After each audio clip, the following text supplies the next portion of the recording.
Hi everyone, music thingy, fashion, film, Tano here, the internet's busiest music nerd, and it's time for a review of this new Charli xcx album, Music, Fashion, Film. Here we have a brand new record from Miss Charli xcx, a modern pop phenomenon who hails from the UK. It's no secret that Charli recently has become one of the most interesting and talked about figures on the modern pop landscape, thanks mostly to the unforeseen viral success of her last album, Brat, which is a 10 out of 10, by the way. Woo! It was a very good record, but a record whose quality was no surprise to those who have been following the trajectory of her career since around the beginning, back when she broke in the early 2010s. You could argue Charli's modern pop sound and the impact that it's having really kind of began with the 2016 Vroom Vroom EP. That was my EP of the year that year. And that project really saw her sowing seeds of deconstructed club and hyperpop that she would later reap quite successfully on following records. But this process took time. Charli's always kind of walking fine lines between mass appeal, artistic narrative, and creative experimentation. Sometimes I think this has led her, especially lately, to over-explaining the nature and context of her work. She's been doing a lot of commentary and interviews behind this new album here, talking about pop stardom, anti-marketing. She did say at least one thing that I thought was like really poignant when it came to this album and her catalog at large. And that's the idea of all of her albums working in opposites, which, for better or worse, I could most definitely see. For example, you have the raw fun, joy, and experimentation of her mixtapes, Number One Angel and Pop 2, and the way those sounds and ideas were then refined down into a much more kind of like commercial and streamlined version of that on the self-titled Charli album. Then moving from there into the feelings of isolation and super aggressive production, more hyperpop vibes on the pandemic era How I'm Feeling Now. Then going from there into what was kind of essentially her mainstream grab at the time, Crash, a record that, yes, was shooting for the charts but didn't quite have the results that Charli had hoped for. And then after that you have Brat, where Charli is like throwing more caution to the wind, playing more to her strengths and not going for that mass appeal or that mainstream acclaim, and yet somehow getting it anyway, which leaves us now with Music, Fashion, Film. A record that was controversial from the drop of its album cover, featuring three famous figures who are known for their influence and impact in these different creative fields. Fields that Charli is also known for not only actively participating in, but also being a source of inspiration for her. And even before a second of music on this record saw the light of day, it was already becoming clear that this project would be a different experience from Brat. Not a party album, not an album that has club appeal, not one for the dance floor, but that's a pretty skin-deep observation, one that I think Charli was really trying to lead a lot of her fans to, like horses to water, with the lead single Rock Music. And yeah, we are rocking. There are guitars and rock drum beats all over this album, but I doubt this album is going to penetrate for true rock aficionados, as the production and instrumentals just feel far too stiff and segmented to convey a true rock sound. However, I think that's very intentional. Charli could have easily, at this point in her career, put herself and A.G. Cook and anybody else in a studio with a live band and sort of done this thing that way, but they didn't. And as underwhelming as some of these singles were on the rock front upon first introduction, I do have to say, now that I've heard the entire album, it's very clear that Charli and A.G. Cook are making very clear, conscious aesthetic decisions here in terms of how these songs are assembled. Very straightforward, bare, raw, sequenced drum beats, loops upon loops of guitar riffs, micro-sampled chunks of guitars and stabs that are thrown into the mix too, guitar leads and noises that are just stretched beyond belief, caked in distortion. It's funny, going into this record, I actually presumed some of the guitar tones would be maybe a little too clean or boring or bland, but during some moments on this album, the guitar aesthetics are as gnarly as maybe what you'd find on a Jack White album, but a little stranger. There are some moments here and there where I feel like these instrumentals and mixes go hard enough for the experience of this particular album, but don't expect a super cathartic experience that's going to rival that of your favorite punk album. Because really these new rock vibes that Charli and AG are bringing to this album are really a vehicle for something else. And no, that something else isn't music, fashion, or film. Because the narratives and lyrics and emotions around this album show Charli changing from that party girl, which she kind of explained on Brat was a presentation, a facade as it were, a persona, and essentially giving herself permission on this LP to turn fully inward and process what exactly has been going on in her head and in her life for the past few years, and really dig into the double-edged sword of Charli's success, as she's clearly somebody who has long vied for fame, but simultaneously openly struggles with how to handle that, and clearly feels its weight maybe more than other artists who soak the limelight up like an alcoholic just guzzling vodka shots without a second thought. So again, overall, I don't think this record is really for the rock fans or the brats. I think more than that, this album is for her. And that doesn't mean Charli isn't still in conversation with her audience on this record. She definitely is. But maybe only the segments of that audience that are invested in the broader artistic trajectory that she has going, and commentary that can run a little bit meta and existential. So if you've only arrived for the party atmosphere that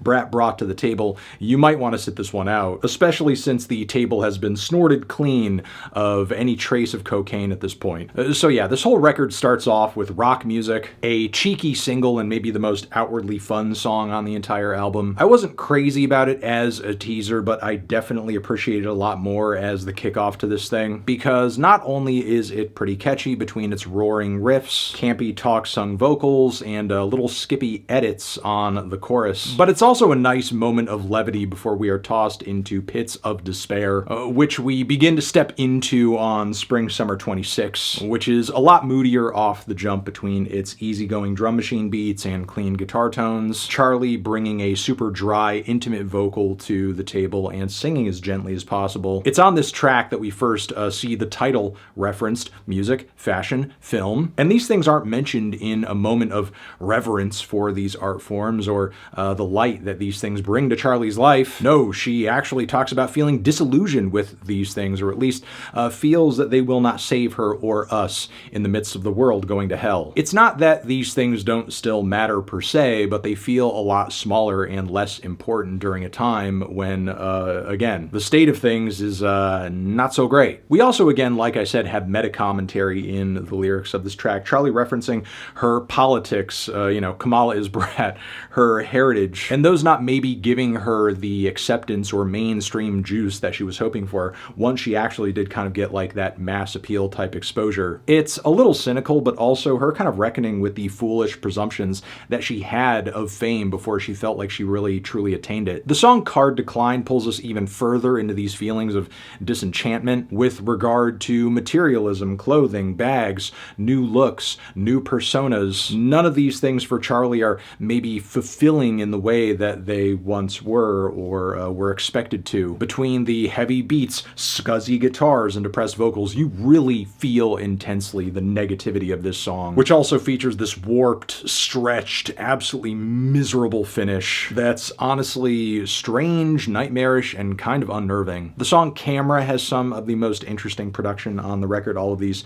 skittering, dry guitar bits. Charli once again is making sense of her own fame, kind of addressing elements of it that maybe make it feel like it makes no sense, or it's untenable, or even a little cringe. But the idea of performing, what happens when the camera is on her, being in that spotlight, it's so intoxicating and attractive. She throws all of that to the side and just does it anyway, with one of the most visceral and euphoric choruses on the entire album, super blissful synth layers and guitars, plus a bridge that really truly explains it all if the verses hadn't already made it obvious enough. 2007 is a throwback track, which Charli is no stranger to, 1999, and it feels like a bit of a nostalgic touch of yearning for her early pop star days, which is fine, is okay. I think a trip down memory lane like like this makes sense within the context of an album with this story. I just wish Charli had a little bit more to say about it to kind of make the desires here and the feelings make sense, because it's not like she hasn't sort of,